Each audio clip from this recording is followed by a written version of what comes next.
Buenos días, hermanos. Damos gracias a Dios porque nos da la oportunidad de poder abrir su palabra en este momento. Y lo vamos a hacer el libro de Apocalipsis en el capítulo 7. Vamos a tener ahí la reflexión, la meditación de la palabra de nuestro Dios en este día y rogamos que el Señor nos ayude y nos bendiga para que podamos estudiar su palabra de manera concreta y ser también, ¿verdad, hermanos, justos con la interpretación de la misma? Vamos a leer y solamente voy a dar lectura a dos versículos, el versículo 9 y el versículo 10 de este capítulo 17 dice: Después de esto miré y he aquí una gran multitud, la cual nadie podía contar, de todas las naciones y tribus y pueblos y lenguas, que estaban delante del trono y en la presencia del Cordero, vestidos de ropas blancas y con palmas en las manos, y clamaban a gran voz diciendo: La salvación pertenece a nuestro Dios, que está sentado en el trono, y al Cordero. Vamos a orar en este momento para que el Señor nos dirija en la exposición de su palabra. Oramos. Te damos gracias, buen Dios, en esta hora del día por lo bueno y maravilloso que eres con nosotros. Te damos gracias, Señor, porque para siempre es tu misericordia y tu bondad por encima, Señor, de todas las naciones. Gracias te damos, buen Padre, porque así ha sido tu voluntad en estos días. Así has manifestado, Señor, tu benevolencia y tu fidelidad hacia tu pueblo. No nos has abandonado, Señor, y has guardado la vida de cada uno de tus hijos en todo tiempo. En esta hora, Señor, ruego que con toda humildad me permitas exponer tu palabra, con toda sencillez, Señor, de palabras, pero también, Señor, con todo denuedo, con toda autoridad, Señor, que tú hables a través de mí, Señor, aún sabiendo, Padre, que soy pecador, que soy imperfecto delante de ti. Tu palabra es perfecta. Te pido, Señor, que perdones, pues, nuestras imperfecciones, nuestros pecados que te ofenden y que no son gratos, Señor, delante de ti. Te ruego, Padre, que nos ayudes a encontrar siempre en tu palabra una fortaleza y una guía y una enseñanza respecto, Señor, a lo que tú tienes para nosotros. Bendecimos tu nombre en el nombre de Jesús. Amén. Amén. Bien, amados hermanos, les invito a estar atentos ahí a la palabra del Señor.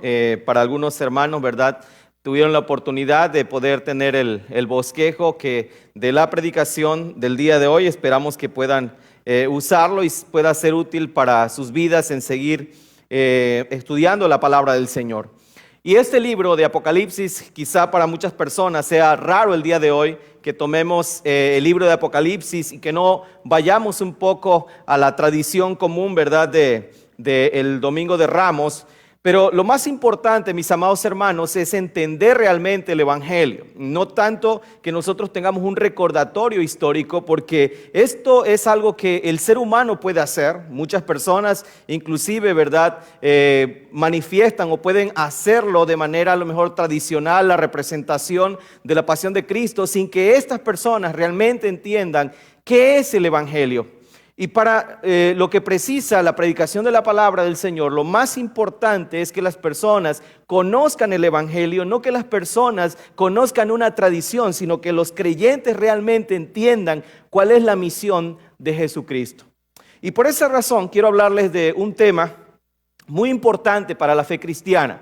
Un tema que, por supuesto, en el tiempo de la Reforma fue considerado uno de los dos temas principales de discusión. Uno de ellos era la suficiencia de las Escrituras, que la palabra del Señor es suficiente para nosotros, que es la única fuente de revelación para nosotros, que es la única en que nosotros encontramos la palabra del Señor y que no hay revelación a través de ninguna tradición, como se enseñaba y como se sigue enseñando inclusive en algunos círculos religiosos. Y por otra parte, el otro tema fundamental de la Reforma era el tema de la justificación solo por fe. Así que quiero hablarles obviamente de este tema tan importante que es para nosotros y que a lo largo de la palabra del Señor nosotros lo encontraremos en toda la Biblia. Veremos nosotros cómo la palabra del Señor nos muestra acerca de la obra de nuestro Señor y Salvador Jesucristo.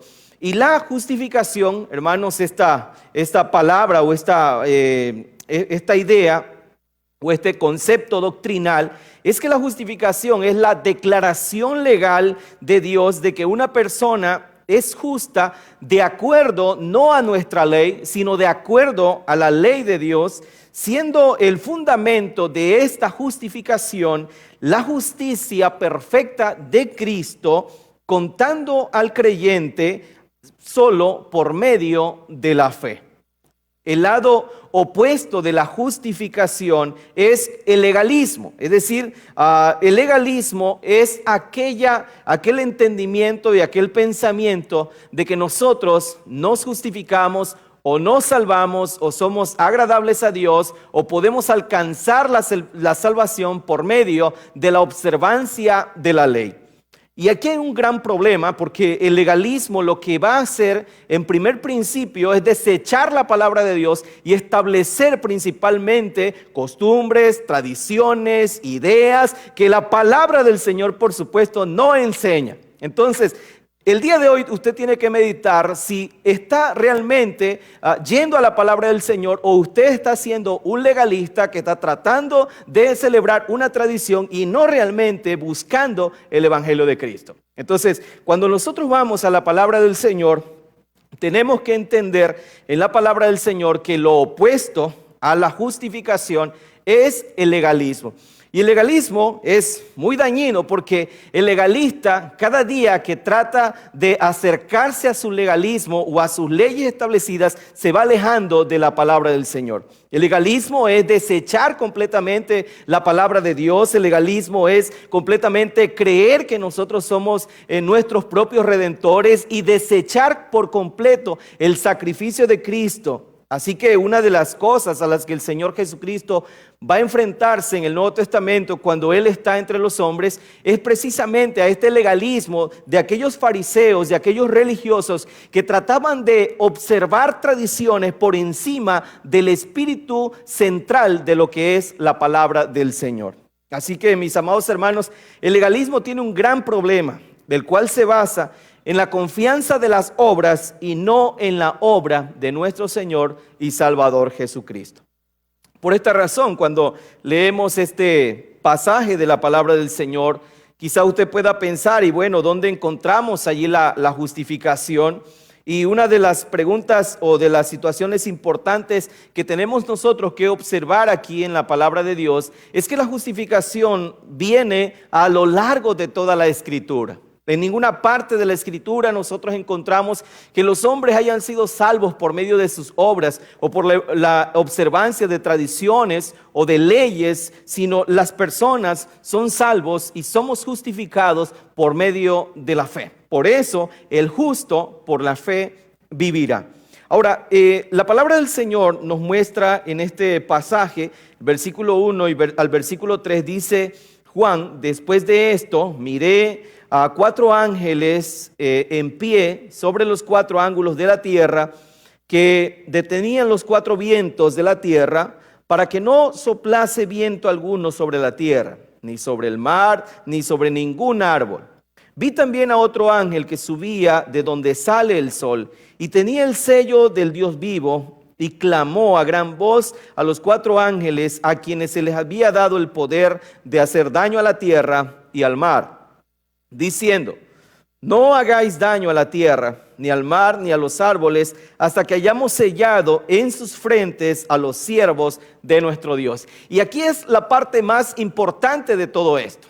Hoy encontramos muchos profetas, charlatanes, encontramos muchos que están vaticinando acerca del fin de los tiempos, por la pandemia, por etcétera y etcétera. Personas que toman las situaciones que estamos viviendo en nuestra sociedad para tener una visión solamente alarmista y por supuesto sensacionalista, sin poder inclusive estudiar la palabra del Señor. Una de las cosas que tenemos que ver a través de la palabra del Señor tiene que ver con esto. Especialmente el Señor está diciendo aquí, ¿verdad?, que Él no vendrá el juicio, no vendrá aquellas cosas para el fin de los tiempos o el fin de toda la humanidad, hasta que los hijos de Dios, los que fueron elegidos por el Señor, hayan sido sellados, hayan sido reunidos. Y bueno, Al pensar en el sello, ¿verdad? Podemos encontrar en la palabra del Señor, en la carta del apóstol Pablo a los Efesios, en el capítulo 1, versículo 13 y versículo 14, donde el apóstol Pablo va a hablar acerca del sello de Dios, esto que se convierte realmente en algo para muchas personas bastante intrigante, sobre todo cuando llegan al capítulo 13 de este libro de Apocalipsis, porque encuentran en el versículo 18 el famoso sello de la bestia. Y obviamente, ¿verdad? Tendríamos que abrir un espacio amplio para hablar acerca de este tema tan importante. Sin embargo, aquí lo que nos atañe principalmente es el sello. Cuando la palabra del Señor habla de sello, es un sello obviamente de pertenencia, de que el Espíritu Santo está en nosotros. Ahora, vean el versículo 3, dice: no hagáis daño a la tierra, ni al mar, ni a los árboles, hasta que hayamos sellado en sus frentes a los siervos de nuestro Dios. Aquí lo que podemos entender, mis amados hermanos, en este versículo 2 y versículo 3, es la soberanía de Dios en la salvación. Es decir, la soberanía de Dios en la salvación. Y para esto tenemos que tomar en cuenta primero, ¿qué es la soberanía de Dios? Bueno, Dios es un Dios soberano que está por encima de todas las cosas. La soberanía de Dios tiene que ver con el dominio, el control, la autoridad de Dios por encima de todas las cosas. La soberanía de Dios indica la independencia de Dios, ¿verdad? Que Dios no depende de nadie para tomar decisiones, que Dios no está condicionado a nada en el hombre para que Dios obre. Y esto tenemos que considerarlo a la luz de la palabra del Señor, ¿verdad? La palabra del Señor dice que el Señor nos eligió en Cristo antes de la fundación del mundo, pero esto lo hizo basado en el puro afecto de su voluntad. Esto significa entonces que no hay nada que presione a Dios a tomar decisiones. Él tomó las decisiones de acuerdo a su voluntad. Por esta razón tenemos que entender que la soberanía de Dios, mis hermanos, no está ni siquiera subordinada a la fe del ser humano. En muchas ocasiones se ha enseñado que la fe mueve la mano de Dios. Pero tenemos que entender más bien que Dios no se mueve de acuerdo a los deseos del hombre o de acuerdo a lo que el hombre en cierta manera cree. Dios se mueve de acuerdo a su soberana voluntad, porque Dios es omnisciente, es inmutable, es todopoderoso. Entonces, mis hermanos, la fe no cambia los planes de Dios, más bien la fe tiene que ver con esa esperanza que nosotros tenemos en las promesas de un Dios soberano que tiene toda autoridad para hacer lo que Él quiere. Así que esta visión de la liberación tiene como objetivo darnos a nosotros el consuelo en nuestras aflicciones presentes, al mostrar, hermanos, que no hay tribulación que nos pueda sobrecoger o apartarnos de nuestro lugar en el reino de Dios. Dice aquí la palabra del Señor, hasta que sellemos. Esto significa entonces algo muy importante. Hay una tribulación que el creyente jamás, ¿verdad?, va a experimentar. Y esto pareciera ser a lo mejor para muchas personas raro, ¿verdad? Cuando la palabra del Señor habla de la tribulación, nos indica que el creyente está expuesto a la gran tribulación o a todas esas cosas que van a venir en la vida del creyente. En ninguna parte de la Escritura nosotros encontramos que el cristianismo sea una especie de válvula de escape donde nosotros no hemos de enfrentar tribulaciones. Por supuesto que vamos a enfrentar tribulaciones. No encontramos un solo creyente en Cristo que no haya enfrentado tribulaciones, luchas y padecimientos en cualquier sociedad, en cualquier tiempo, en cualquier circunstancia. Así que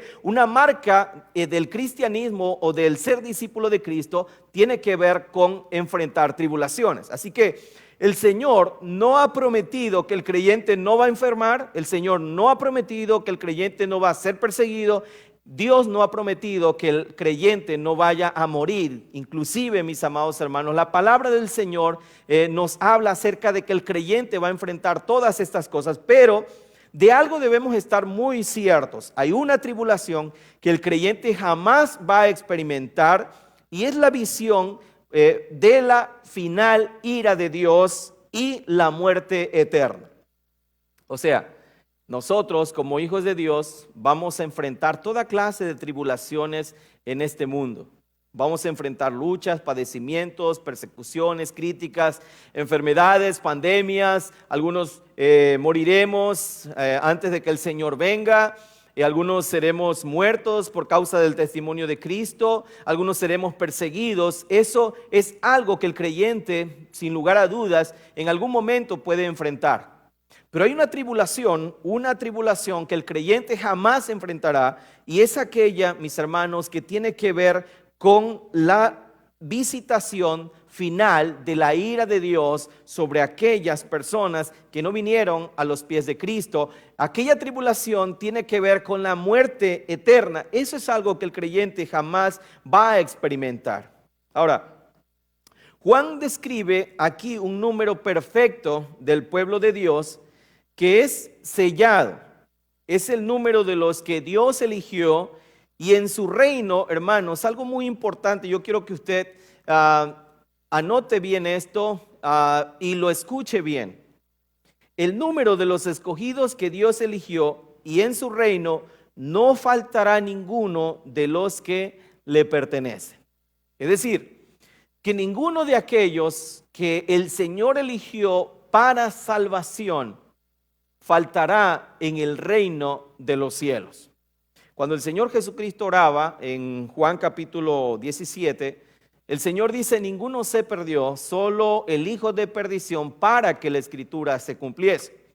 Y cuando Jesús está diciendo que ninguno se perdió, está refiriéndose a aquellos que el Señor eligió antes de la fundación del mundo para que fuesen santos y sin mancha delante de Él. Así que si nosotros hemos creído en Cristo, si nosotros hemos sido llamados por el Señor para salvación, tenga la seguridad usted en su vida que usted está guardado en el Señor, que no faltará ninguno de los que le pertenecen al Señor. Cada lugar que Cristo fue a preparar, como le dijo a sus discípulos en Juan capítulo 14, versículo 23, cada lugar que el Señor fue a preparar será ocupado. Nadie ocupará tu lugar porque es un lugar que el Señor ya preparó para ti y para mí. Por lo tanto, debemos tener la seguridad que aunque en esta vida nosotros quizá tengamos que enfrentar la muerte, tribulación y persecución, nuestra vida está guardada en Cristo. Así que el propósito de Dios de establecer su reino no podrá ser frustrado jamás, ni por el diablo ni por el hombre. Muchas personas enseñan que Satanás va a obstruir los planes de Dios. Por supuesto que eso no es cierto, porque el mismo Satanás está subordinado a la autoridad y al poder de Dios, y los planes de Dios jamás, nunca jamás serán ni obstruidos, nunca serán cortados. Jamás los planes de Dios podrán ser detenidos, ni por fuerza humana ni por fuerza espiritual, porque el Señor es todopoderoso y nadie puede impedir que Él haga su voluntad. Así que los planes de Dios nunca pueden ser frustrados ni por el diablo ni por el hombre. Los planes de Dios no pueden ser cambiados ni tampoco pueden ser frustrados. De esta manera, entonces, la elección, hermanos, no es una actividad de un Dios caprichoso que quiere dejar a las multitudes fuera del cielo. Todos, hermanos, todos, cada uno de nosotros fuimos destituidos de la gloria de Dios por el pecado.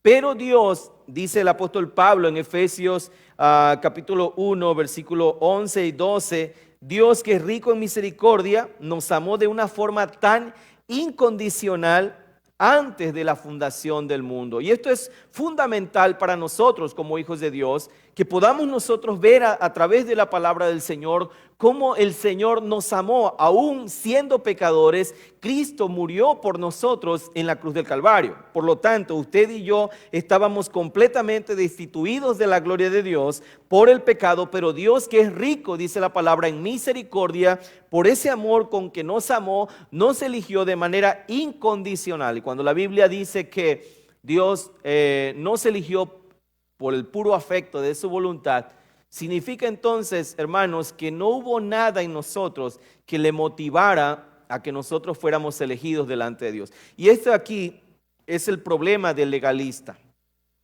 El legalista siempre piensa que él es mejor que los demás.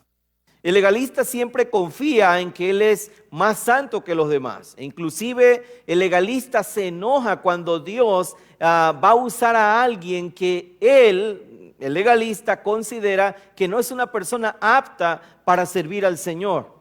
Y el legalista siempre piensa que es la persona más santa delante de Dios porque confía en sus obras. E inclusive el legalista siempre va a pensar de los demás que él es mejor que los demás, porque la medida de la santidad del legalista es otro hermano en la iglesia, es otra persona en la iglesia. Pero cuando usted y yo nos medimos ante la santidad de Dios, podemos exclamar como el apóstol Pablo un día lo dijo: miserable de mí. Así que si usted se cree una persona mejor que los demás, usted debe temblar delante de Dios, porque probablemente usted está pensando como un legalista y no como un verdadero cristiano. Un verdadero discípulo se ve delante de Cristo como necesitado de Cristo, como alguien que necesita de la obra de Cristo constantemente para que su vida sea transformada, y considera a los demás como superiores a él mismo. En segundo lugar, hermanos, leemos algunos versículos de la palabra del Señor. De versículo 9 y versículo 10 dice: después de esto miré, y he aquí una gran multitud, la cual nadie podía contar, de todas las naciones y tribus y pueblos y lenguas que estaban delante del trono y en la presencia del Cordero, vestidos de ropas blancas y con palmas en las manos. Y clamaban a gran voz diciendo: la salvación pertenece a nuestro Dios, que está sentado en el trono, y al Cordero. Algo importante que nosotros vamos a ver aquí en la palabra del Señor es la manera en que estas personas están vestidas. Dice que estaban en la presencia de Dios vestidos de ropas blancas y con palmas en las manos, y clamaban a gran voz diciendo: la salvación pertenece a nuestro Dios, que está sentado en el trono, y al Cordero.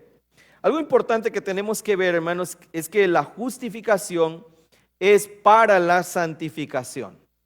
Somos justificados para ser santos. ¿Esto qué significa? Muchas personas llegan a considerar que primero debemos ser santos para que de esa manera Dios nos acepte ante su presencia. Yo no sé si alguna vez usted ha escuchado a alguien que dice: yo no voy a tu iglesia porque soy tan malo que quizá la iglesia me caiga encima. Cuando yo sea una persona buena, entonces podré ir a la iglesia, porque así como estoy en esta condición de pecado, como yo estoy viviendo, no puedo yo acercarme a Dios. Entonces lo que yo necesito primero es ser una persona santa, abandonar mi pecado, para que de esta manera entonces yo pueda ser aceptado por Dios. Esta es la idea común que nosotros vamos a encontrar en muchas personas, e inclusive puede ser y es la enseñanza de algunos círculos religiosos respecto a lo que significa ser aceptados delante del Señor. Y esto es una idea que, por supuesto, sigue siendo una idea completamente lejos del Evangelio, completamente legalista. La iglesia de Dios, hermanos, es una iglesia universal, ya que mientras la salvación vino por medio de un hombre, es decir, de Cristo, de una tribu, de una nación, el reino de Dios consiste de personas de todas las naciones. Ahora, algo importante que debemos considerar aquí, hermanos, es que el pueblo de Dios ha lavado sus ropas en la sangre del Cordero. Esto nos lo dice, ¿verdad?, la palabra del Señor más adelante, ¿verdad? En el versículo 14 dice: y las han emblanquecido en la sangre del Cordero. Y esto pareciera un poco contrastante, ¿no? ¿Cómo es posible que usted va a lavar ropa en sangre y de esa manera esta ropa será emblanquecida? Por supuesto, es una figura que el escritor está utilizando aquí para hablarnos de la obra redentora de Cristo en el corazón, en la vida de una persona. Ahora, la idea, hermanos, que encontramos aquí de lavamiento es un lavamiento para purificación de lo pecaminoso. En el Nuevo Testamento nosotros encontramos infinidad de veces cómo los fariseos trataban de cumplir con todas estas normas de lavamiento. En ocasiones el Señor Jesucristo los confrontó principalmente en el sentido de decirles que no contamina lo que entra, sino lo que sale, porque lo malo, los hurtos y todas estas cosas del corazón salen. Los llamó inclusive sepulcros blanqueados. ¿Por qué? Porque para ellos los lavamientos y los rituales y todas estas cosas tienen una importancia tan grande que significaba para ellos presentarse delante de Dios. Ahora, mis amados hermanos, el lavamiento de lo que está hablando la palabra del Señor no tiene que ver nada con asuntos externos. Y es aquí donde muchas personas inclusive llegan a confundir el bautismo como un elemento salvífico. Algunas personas llegan a pensar que en el momento que el niño ha sido bautizado o que el adulto ha sido bautizado, a partir de ese momento ese niño es un niño santo o es una persona santa, y que a partir de ese momento la persona adquiere un nivel espiritual superior. Y esto no es así. Las personas pueden ser bautizadas con el agua más purificada que usted pueda usar, pero si las personas no han entendido el Evangelio, si nosotros no llevamos a los niños a conocer el Evangelio, el bautismo viene siendo solamente un símbolo externo de lavamiento, pero que no tiene en ningún aspecto algún poder salvífico o regenerador en la vida de la persona. Por esa razón es importante, mis amados hermanos, que nosotros ubiquemos el bautismo en el aspecto de un sacramento y no en el aspecto de un medio para la salvación o como un efecto regenerador o justificador en el hombre. Porque nosotros entendemos dos cosas de las que hablé al principio. Una, la palabra de Dios es suficiente para que el ser humano conozca a Dios, el plan redentor de Dios. Y otro, la justificación solamente viene por medio de la fe en nuestro Señor y Salvador Jesucristo. Así que la idea del lavamiento, hermanos, aquí tiene que ver para que en nosotros se quite lo pecaminoso. El mensaje común en todas las imágenes de purificación que nosotros encontramos aquí es que la contaminación del pecado debe ser lavada antes que uno pueda entrar en el santo reino de Dios.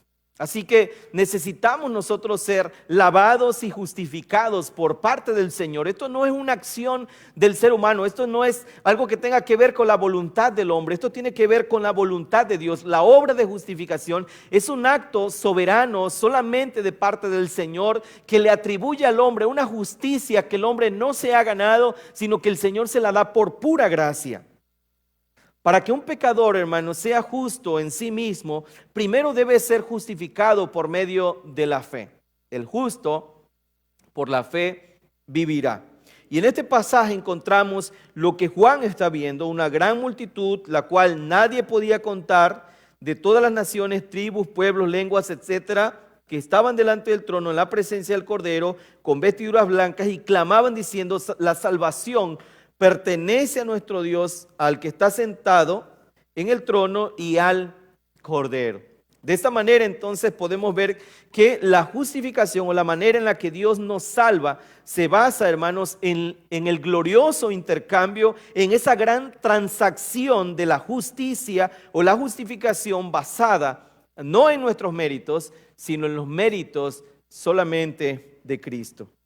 Así que, hermanos, quisiera que en este momento ustedes pudieran tomar en cuenta este pensamiento.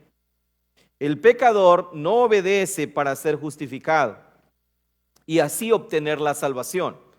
Medite bien en esta frase. El pecador no obedece para ser justificado y así obtener la salvación. Eso no es la doctrina bíblica. Eso no es lo que la palabra del Señor enseña. El pecador, hermanos, justificado es aquel que recibe por medio de la fe el regalo de la rectitud de Cristo para vestirlo delante del Dios Santo. Uno de los a veces aspectos que olvidamos en la enseñanza de la palabra del Señor tiene que ver con el aspecto de la vida de Cristo. Mayormente, y en estos días principalmente, se va a hablar mucho acerca de la muerte de Cristo. Pero pocos hablamos a veces de lo que tiene que ver con la obediencia de Cristo. Porque la redención del hombre, la salvación del hombre, el plan redentor de Dios consiste tanto en la vida de Cristo como en la muerte de Cristo. Si la muerte de Cristo fuera solamente el único elemento fundamental para la salvación, entonces, mis hermanos, Cristo hubiese bajado del cielo a la tierra o del cielo a la cruz de una forma directa, sin darle importancia a su enseñanza, a su vida misma. Pero la vida de Cristo, que es obediente a la ley de Dios y que cumple con toda justicia, es fundamental para que el hombre sea justificado y por medio de la muerte de Cristo, la ira de Dios haya sido saciada, la justicia de Dios sea saciada y de esa manera nuestros pecados sean perdonados delante del Señor. Pero nosotros recibimos por fe esa obediencia de Cristo.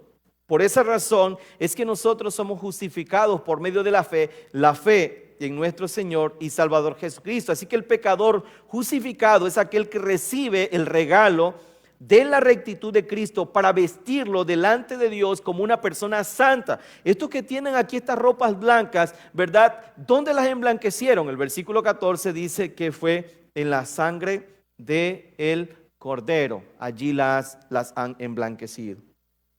En tercer lugar, hermanos, versículo 11 al 17, la palabra del Señor dice: y todos los ángeles que estaban en pie alrededor del trono y de los ancianos y de los 4 seres vivientes, se postraron sobre sus rostros delante del trono y adoraron a Dios, diciendo: amén, la bendición, la gloria y la sabiduría y la acción de gracias y la honra y el poder y la fortaleza sean a nuestro Dios por los siglos de los siglos.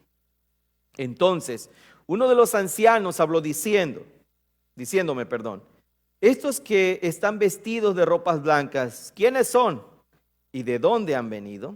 Yo le dije: Señor, tú lo sabes. Y me dijo: estos son los que han salido de la gran tribulación y han lavado sus ropas y las han emblanquecido en la sangre del Cordero. Por esto estos están delante del trono de Dios y le sirven día y noche en su templo. Y el que está sentado en el trono extenderá su tabernáculo sobre ellos. Ya no tendrán hambre ni sed, y el sol no caerá más sobre ellos, ni calor alguno, porque el Cordero que está en medio del trono los pastoreará y los guiará a las fuentes de las aguas de vida, y Dios enjugará toda lágrima de los ojos de ellos. ¿No es esto sumamente fantástico lo que dice la palabra del Señor? ¿No es esto sumamente emocionante escuchar estas palabras de parte de Dios? Sobre todo, hermanos, en estos momentos en que enfrentamos una situación crítica. ¿No es esto bastante alentador para un creyente, para afirmarse en la fe en el Señor, para descansar en los planes y en las promesas de Dios? ¿No es esto, hermanos, en realidad el consuelo verdadero que nosotros podemos recibir? Para muchas personas el consuelo el día de hoy es que las noticias anuncien que ya apareció la cura para el coronavirus. Muchas personas tienen esa esperanza. Pero esto que nos dice la palabra de Dios es para nosotros nuestra verdadera esperanza, hermanos. Es nuestra verdadera esperanza, porque si no es el coronavirus, puede ser cualquier enfermedad que nos prive de la vida, y nosotros tenemos que llegar ante el trono de nuestro Dios. Cualquiera que sea el tiempo que sea ahora, sea después, ese tiempo va a llegar. Pero lo más importante es que usted pueda mirar aquí la palabra del Señor y lo que el Señor dice: el Cordero los pastoreará y los guiará a fuentes de agua de vida, y Dios enjugará toda lágrima de los ojos de ellos. Esto es maravilloso lo que el Señor dice aquí, y aquí es donde nosotros tenemos que poner nuestra mayor confianza. No en si los científicos están sacando las pruebas, no si la vacuna ya está pronto a venir, porque probablemente la vacuna venga o etcétera, etcétera. Pero ¿qué si usted no se ha arrepentido? ¿Qué si usted no es salvo? Quizá usted pueda vivir unos días más, pero eso no significa, ¿verdad?, que usted va a pasar la eternidad con Cristo. Usted puede librar a lo mejor la muerte aquí en esta tierra, pero lo que nunca librará es la muerte eterna si usted no viene a Cristo en arrepentimiento y fe. Por esa razón, quiero que estudiemos la última parte de este tema, que tiene que ver con la justificación, que es la obra del Cordero. Hay algo fantástico, miren, leer este libro es realmente enriquecedor para nuestra fe, para nuestro corazón. Leer Apocalipsis, hermanos, no tiene que ser una cuestión de espanto. Miren, mucha gente a veces no quiere leer Apocalipsis porque dice que ahí ve cosas espantosas y le da miedo. No, yo no entiendo a esa gente que no lee Apocalipsis porque dice que hay cosas feas y espantosas y se va a ver una película de terror y demonios y de cosas espantosas al cine o en la televisión ahora, ¿verdad? No sé cuántas películas de terror usted ha visto y no ha podido leer Apocalipsis, ¿no? Pero lo interesante es que Apocalipsis no es un libro de terror, es un libro de paz, es un libro de esperanza, es un libro de consolación. Fue escrito por parte del Señor, revelado a su siervo Juan, para que la iglesia, que vivía una gran tribulación, que vivía una gran persecución, que vivía la muerte de sus miembros en la iglesia a causa del imperio que los perseguía, pudiesen encontrar consolación en estas palabras que nos dicen que el Cordero, la obra del Cordero trasciende cualquier situación que nosotros podamos estar viviendo de manera temporal. Así que bueno, la palabra del Señor nos enseña que la justificación es una obra del Cordero. Juan nos presenta aquí al Cordero pastoreando, y esto es algo bastante interesante, ¿no? Como un cordero que pastorea, ¿no? Por lo que podemos tener seguridad, ya que nos guiará, hermanos, a fuentes de agua y nos dará su consolación. En el Salmo que nosotros conocemos, el Salmo 23, ¿verdad? Es uno de los salmos mucho más conocidos del pueblo cristiano, y que nos habla acerca del Señor como nuestro pastor. Y dice, ¿verdad?, que nos guiará el Señor en pastos verdes, aderezará mesas, ¿verdad? Y el Señor nos guardará, nos cuidará con su vara y su cayado, nos va a infundir aliento a nuestra vida. Pues aquí está el Cordero, hermanos, pastoreando, dice el versículo 17, porque el Cordero que está en medio del trono los pastoreará. Al leer este capítulo 7, usted no debe desconectarlo de la lectura del capítulo 4, 5 y 6, porque es ahí donde se presenta esta visión grande del libro de Apocalipsis, comenzando en el capítulo 4 con la adoración a Dios como creador en el versículo 11, y en esos versículos, en esos capítulos más bien, va a aparecer esa adoración a Dios como creador, y en el capítulo 5, la adoración a Cristo, al Cordero como nuestro Redentor. Ahora, mis amados hermanos, Juan enfrenta una situación bastante interesante, sobre todo en el capítulo 5. Juan dice que vio en la mano derecha del que estaba sentado en el trono un libro escrito por fuera y por dentro y sellado con 7 sellos. Y vio Juan a un ángel fuerte, que pregonaba a gran voz: ¿quién es digno de abrir el libro y desatar sus sellos? Y ninguno, ni en el cielo, ni en la tierra, podía abrir el libro, ni aún mirarlo, inclusive ni aún mirarlo. Y lloraba yo mucho, porque no se había hallado nadie, dice Juan. Y uno de los ancianos, de los que estaban en el capítulo 4, que nos narra el capítulo 4, él dijo: no llores. He aquí el león de la tribu de Judá, la raíz de David, ha vencido para abrir y desatar sus 7 sellos. Y el versículo 6 es fantástico. Estoy en el capítulo 5, hice una alusión a este capítulo 5, pero quiero que nos detengamos un poquito, hermanos, en leer el contexto de lo que estamos diciendo en el capítulo 7, porque el versículo 6 de este capítulo 5 es sumamente fantástico. Vean: y miré y vi que en medio del trono y de los 4 seres vivientes y en medio de los ancianos estaba en pie un cordero como inmolado, que tenía 7 cuernos y 7 ojos, los cuales son los 7 espíritus de Dios enviados por toda la tierra. Y esto dice aquí: y miré y vi en medio del trono y de los 4 seres vivientes a un cordero que estaba allí como lastimado, como herido, como que había sido sacrificado, hermanos. Y esto es algo fantástico que la palabra del Señor nos presenta en este libro de Apocalipsis, de cómo Juan trata de mirar esta visión de la cual el Cordero se nos revela a nosotros como el Redentor. Y si usted sigue leyendo este capítulo 5, podrá ver realmente lo que este pasaje nos está diciendo acerca de la redención en Cristo. Ahora bien, hermanos, Juan nos presenta aquí en el capítulo 7 a un cordero que pastorea, ese cordero que estaba en medio, y ahora nos muestra el Cristo que sufrió, es el Cristo que ahora gobierna. Y Juan lo presenta de esta manera, cuando el ángel le dice: no llores, he aquí el león de la tribu de Judá, la raíz de David, ha vencido para desatar sus 7 sellos.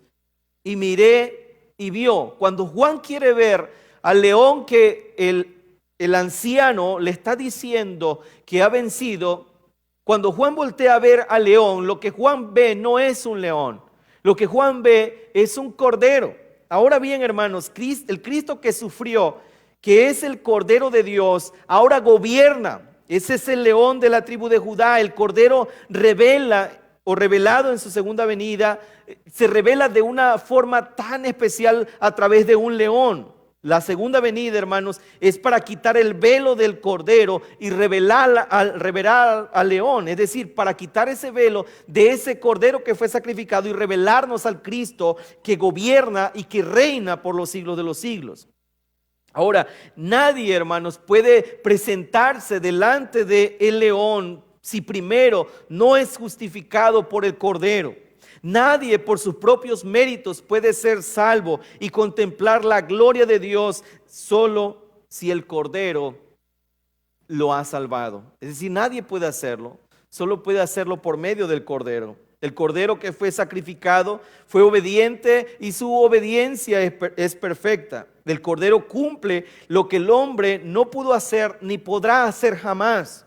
Por esa razón, mis amados hermanos, nosotros tenemos que venir a Cristo arrepentidos y creer en Él. Eso es lo más importante. Lo importante no es, mi amado hermano, si usted se ajusta a tradiciones o a pensamientos. Tal vez usted sea la persona más asidua a celebrar tradiciones en la iglesia, pero si usted no ha entendido el Evangelio de Cristo, usted sigue siendo una persona religiosa, pero no un verdadero discípulo de Cristo.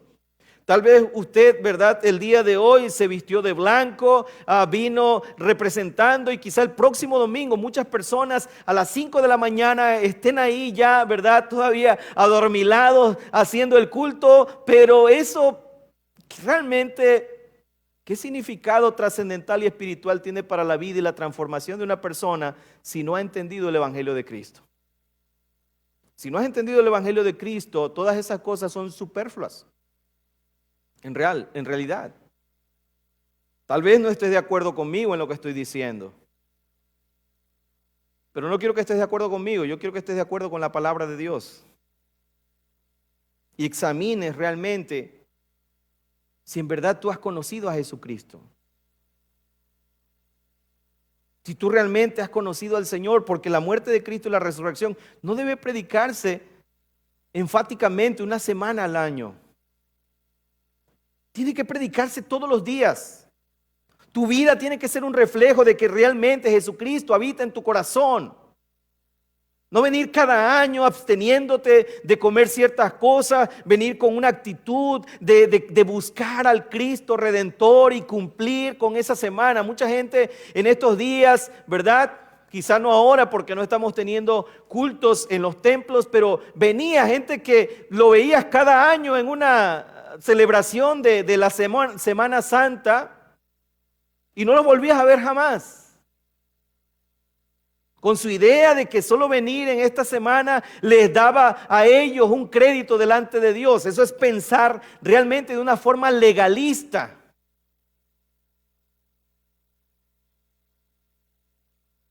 Mis hermanos, el Evangelio es el centro de la vida cristiana. La obra de Cristo es el fundamento de nuestra salvación, no la tradición. Es el Evangelio. Si usted no ha entendido el Evangelio, por mucho que sea una persona fiel a las tradiciones, usted no es salvo. No es salvo. Necesita arrepentirse. Necesita venir a los pies de Cristo. Necesita conocer a Jesús. Tenemos una salvación que es segura, pero que se muestra por medio de nuestros frutos. La santidad no es el camino a la salvación. La santidad es el reflejo de que realmente Jesucristo vive en nosotros. Obedecemos porque el Cordero obedeció y nos liberó del pecado para hacer la voluntad de Dios y no la nuestra. Usted y yo somos obedientes a Dios como cristianos porque el Cordero ya nos justificó, porque Él nos liberó de la esclavitud del pecado y porque nosotros fuimos lavados por la sangre de Cristo. La santificación no es un asunto de obra mía. La justificación no es una obra mía, es una obra absoluta de Dios. En la salvación, hermanos, nosotros somos pasivos, porque no aportamos nada para ser salvos. Fue Cristo quien murió por nosotros en la cruz. Fue el Señor quien nos justificó por medio de su justicia, de su vida, para darnos salvación y redención por medio de su sangre en la cruz del Calvario y para levantarnos de los muertos a través de su resurrección. Así que ese glorioso intercambio, ¿en qué consiste ese glorioso intercambio?